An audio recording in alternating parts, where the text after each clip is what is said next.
Chào các bạn nha. Chiếc này là đời 2012 Honda Pilot các bạn. Cái chiếc xe này chủ xe than phiền rằng là nó nổ cái đèn check các bạn nhé. Và cái động cơ của nó khi mà nó nổ lên nó bật thì cái tua máy nó rất là cao. Và chủ xe bảo rằng là khi mà họ vào số họ chạy đó các bạn là cái máy nó rất là rung giật các bạn nhé. Bây giờ chúng ta kiểm tra xem thử nó có những cái gì. Rồi các bạn thấy hiện bây giờ là động cơ đang nổ các bạn nhé. Nhưng mà thấy cái đèn check nó nổ.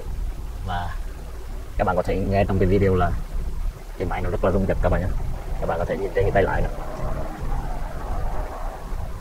Các bạn thấy cái tua máy, cái tua máy rồi nó chết máy rồi đó các bạn nhé. Và bây giờ chúng ta nổ trở lại xem sao. Với cái lời mà của chủ xe người ta nói rằng là cái tua máy rất là cao đó các bạn.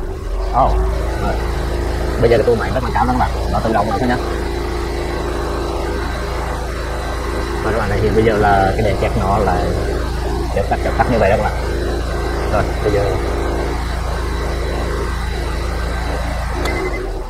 bây giờ trong những cái trường hợp như thế này đó các bạn thì chúng ta ngoài những cách gì ra thì đọc cái lỗi xem thử nó có những cái lỗi gì các bạn nhé. Rồi bây giờ on check lên trở lại.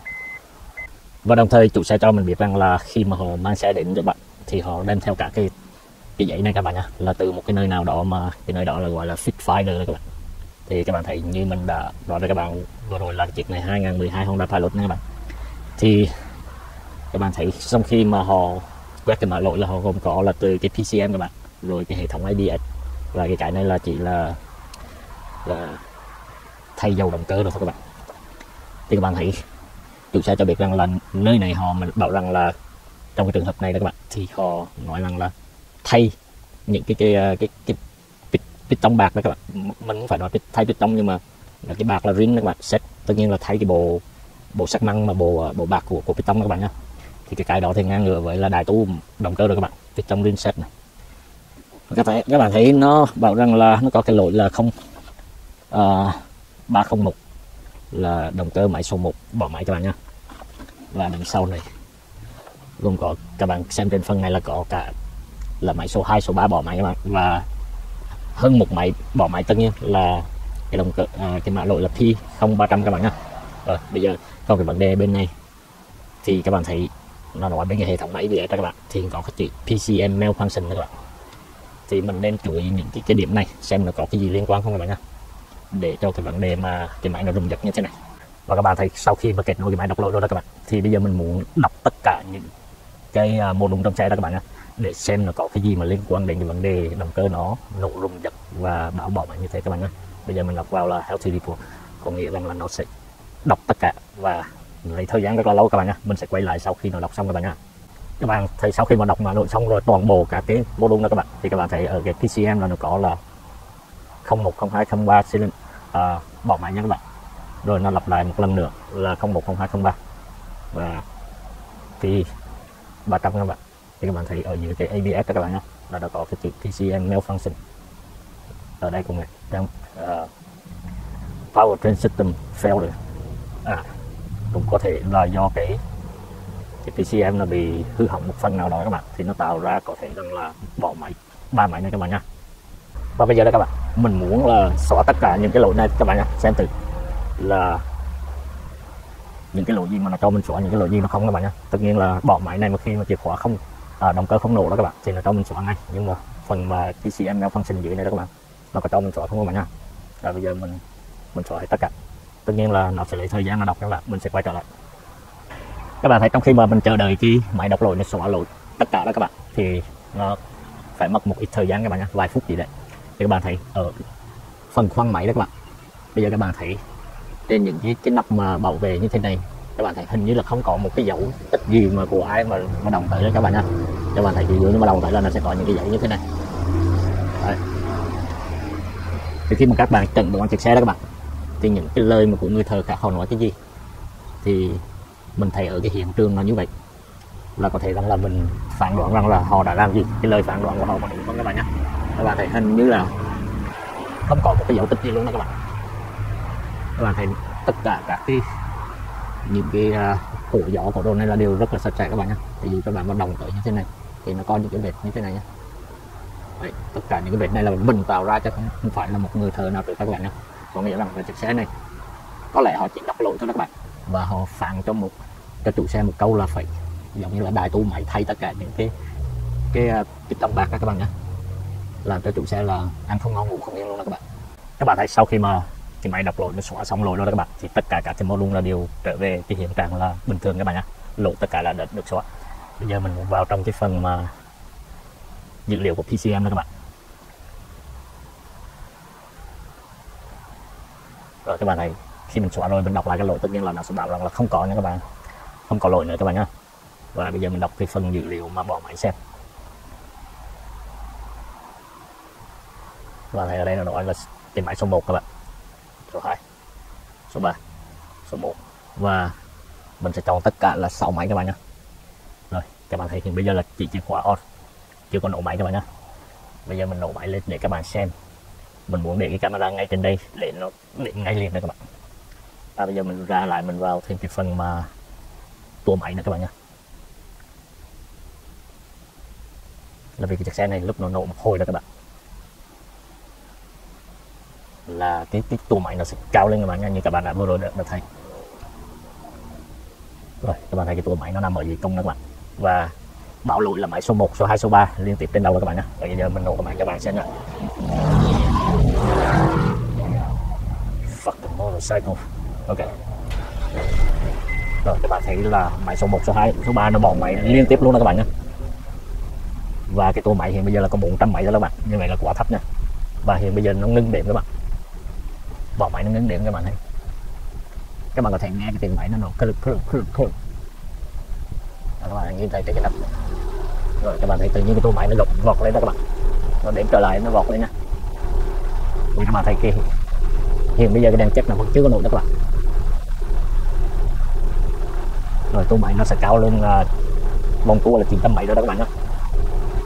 Và hiện bây giờ nó nằm dưới 1000 đó các bạn, cho nó không có cao như hồi này. Mình chờ đợi một lát xem thì nó có cao lên nữa không các bạn nhé. Rồi các bạn thấy bây giờ là cái tua máy nó lên tới 2000 mấy đó các bạn, đúng như lời chủ xe than phiền đó các bạn nhé. Và lúc này nó không có đếm bỏ máy nữa đó các bạn. Cái vấn đề này rất là hấp dẫn đó các bạn nhé. Bây giờ mình muốn làm như thế này, bây giờ mình tắt nó đi. Các bạn có nghe khi mà cái động cơ mà mình tắt nó đi các bạn, cái lúc mà nó chỉ còn là vài chục vòng phút đó các bạn nhé, là nó có một cái tiếng. Để các bạn để xem mình nổ lên trở lại các bạn nghe nhé. Các bạn chú ý trong video, nghe trong video là lúc mà nó gần đỉnh rồi đó các bạn, là cái tiếng máy nó giống như là có một cái tiếng gì đó. Rồi các bạn, rồi nha, nó giống như là nó bị hút một cái gì đó các bạn, cái tiếng mà giống như là hút vậy đó các bạn nhá. Rồi bây giờ mình on chìa khóa lên trở lại. Bây giờ mình muốn làm như thế này.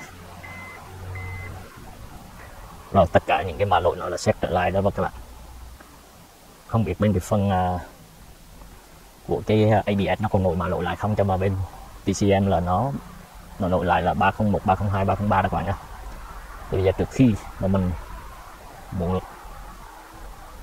bây giờ mình xóa tất cả các cái lỗi rồi các bạn nhé. Rồi, không còn lỗi. Bây giờ mình ra trở lại, mình muốn vào special function đó các bạn, để mình coi cái cái chiếc xe này nó không có cái reset PCM đó. Bây giờ mình vào tab, không có PCM reset các bạn nhé.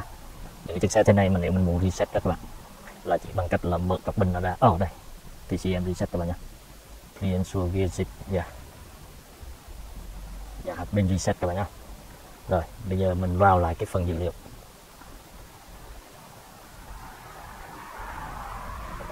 Để mình xem được sau khi mình reset cái PCM đó các bạn, cái hiện trạng nó có thay đổi không các bạn nhé.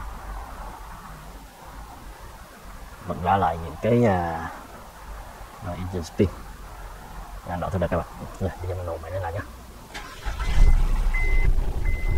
Mình đến bỏ máy như bình thường, 3 cái máy này các bạn, và cái tua máy hiện bây giờ. Rồi các bạn nghe cái tiếng máy nó càng ngày càng thấp xuống, rồi nó lên trở lại. Tất nhiên sau khi mà reset PCM đó các bạn, không có gì thay đổi các bạn nhé, vẫn là bỏ máy kiểu này là bỏ máy liên tục đó các bạn. Các bạn thấy cái chiếc Honda Pilot đó các bạn, nó có 2 đời. Là một đời là các bạn thấy cái động cơ của nó đó các bạn nhé, là cái máy số 1, số 3, số 5 là nằm ở trong cabin đó các bạn, và cái máy số 2, số 4, số 6 là nằm sát ở kẹt nước đó các bạn nhé. Tất nhiên là van này là van one. và ban này là ban chu các bạn nhé. Nhưng mà bây giờ nó là đời nào? Tự nhiên cái đời khác đó các bạn, là máy số 1, số 2, số 3 nó nằm ở cái band 1 nha các bạn, band 1 giải 1 các bạn này khác nhau rõ ràng ha, 1, 3, 5. Rồi đời thứ hai là 1, 2, 3. Mà cái chiếc xe này đó các bạn, thì cái động cơ của nó là 1, 2, 3 nó nằm ở cái dãy 1 nha các bạn. Tự nhiên 1, 2, 3 động cơ nó là cái này các bạn nha. Các bạn thấy sau khi mà mình lấy cái nắp bảo vệ trên cái động cơ ra rồi đó các bạn, thì các bạn thấy những cái dấu hiện trường ở đây là không có dấu tay dấu chân như các bạn nha. Tất nhiên là như vậy là chưa hề có ai đụng chạm gì tại đây, nhưng mà tại sao nó phản cho chủ xe một câu là phải đại tu máy như các bạn. Thì các bạn thấy cái động cơ này là máy số 1, số 2, số 3 nó nằm ở sau đó các bạn nhé. Và bây giờ các bạn nhớ cái lúc này mà mình có nói khi mà cái động cơ nó tắt rồi đó các bạn, thì nó có một cái tiếng hít các bạn nhé. Thì mình muốn cho các bạn nghe cái tiếng đấy. Thì khi mà mình chẩn đoán một cái chiếc xe đó các bạn, là mình thấy cái gì, mình nghe cái gì là mình chú tâm vào cái đấy, có thể mình dễ dàng tìm ra cái bệnh của nó đó các bạn. Bây giờ mình muốn để một cái là cái microphone đó các bạn truyền đâu đây các bạn nha, và mình nổ cái máy lên để các bạn xem khi mà nó tắt rồi đó các bạn, là cái tiếng máy nó như thế nào các bạn nha. Rồi các bạn thấy ở đây là cái khoang động cơ. Bây giờ mình muốn để cái microphone đây đó các bạn, để có nghĩa là nó sẽ gần với cái động cơ mà khi nó tắt rồi là các bạn, như mình nói là có một cái tiếng giống như là hít đó các bạn, là hít các bạn nha. Và bây giờ trong xe thì mình để máy nổ lại các bạn nha.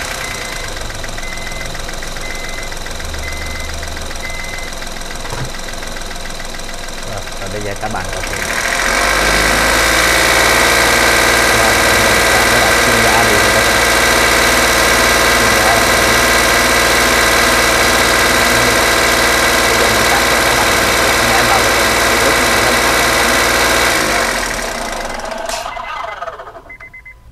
các bạn thấy có một điều nữa mà mình nghe trong lúc mình chẩn đoán là các bạn, mà mình quên nói với các bạn là cái chiếc xe này khi mà cái động cơ nó nổ đó các bạn, thì các bạn có nghe cái tiếng là nó rất là lao xao ồn ào các bạn nha, giống như là cái là các bạn.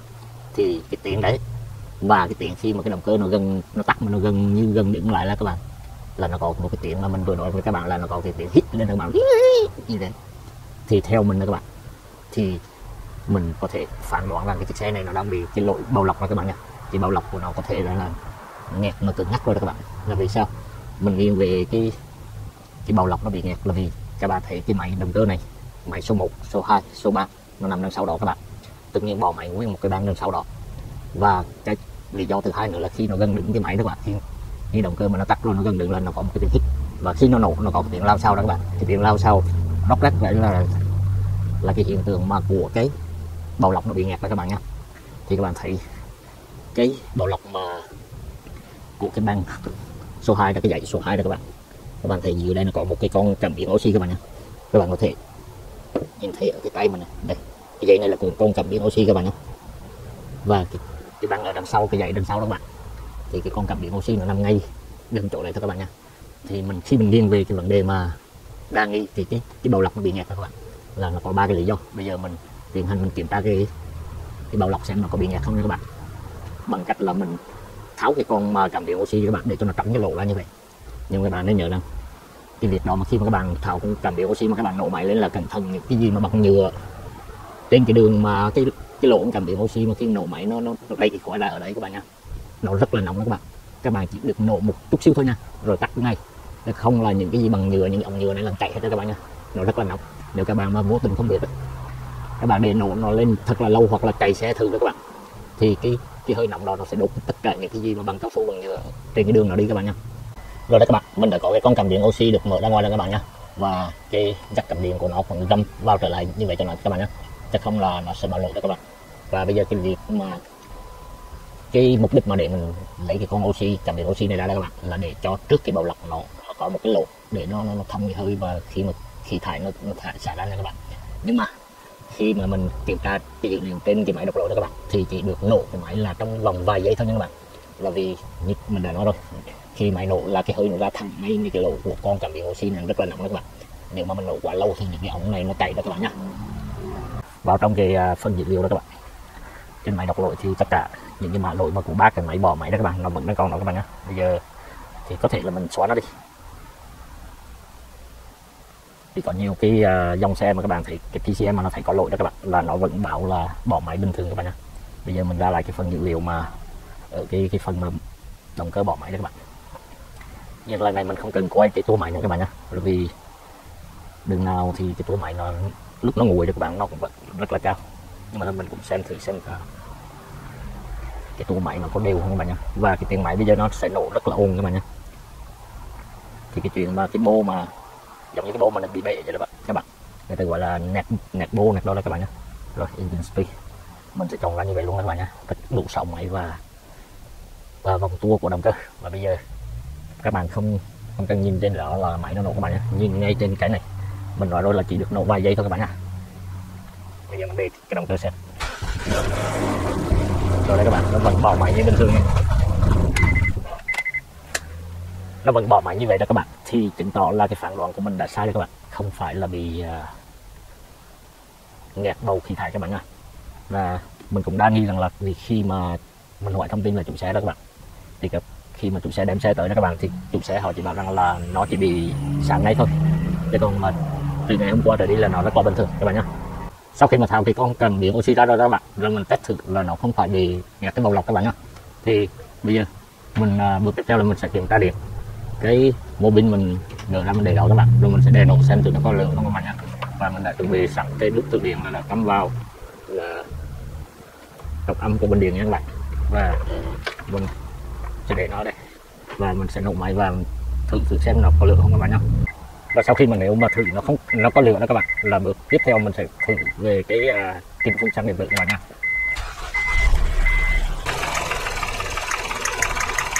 Các bạn thấy lửa nó rất là ngon này. Đó là cái bô bin của cái máy số 3 đó các bạn. Thì không phải cái lý do gì mà mình phải thử luôn cả cái số 1 và số 2 các bạn nhé.